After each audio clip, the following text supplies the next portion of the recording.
Going to example 5, we have a theorem 10.5. It says in the same circle or in congruent circles, two chords are congruent if and only if they are equidistant from the center.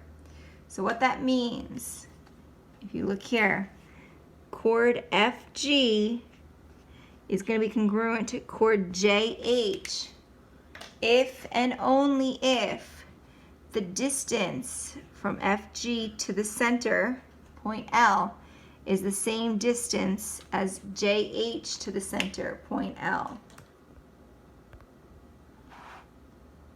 Which would mean XL and YL are the same distance. So if these two yellow lines are congruent, then the chords are going to be congruent. If the chords are congruent, then the distance to the center is going to be congruent.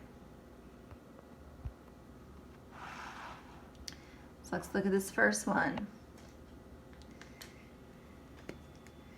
We see here these are both 5. They are equidistant, which means this chord GH and this chord KL have to be congruent. In the problem, it says GH is 9. KL is 4x plus 1. So if this side here is 4x plus 1, and this chord here is 9, we're going to set those two equal to each other and solve.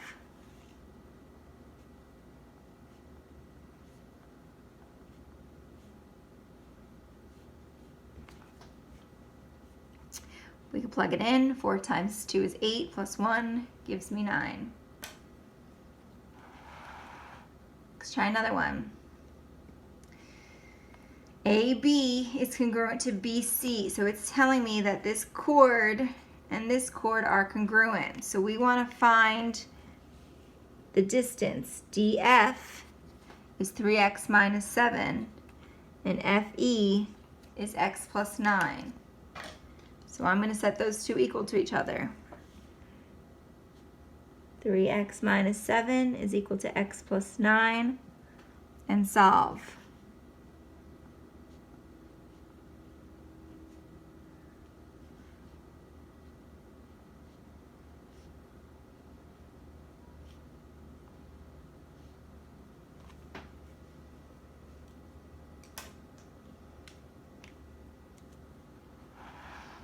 Try another one.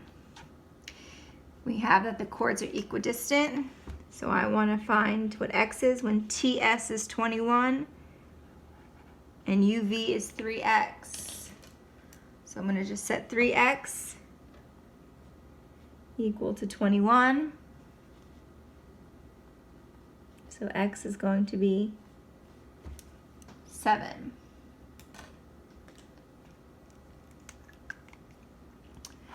Last one, it tells us chord CD is congruent to CB. It doesn't tell us what it is.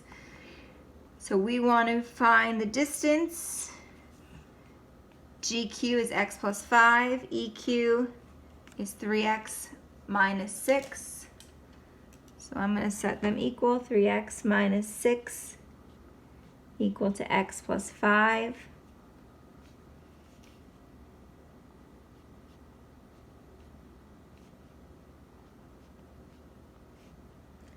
We're going to get a decimal here.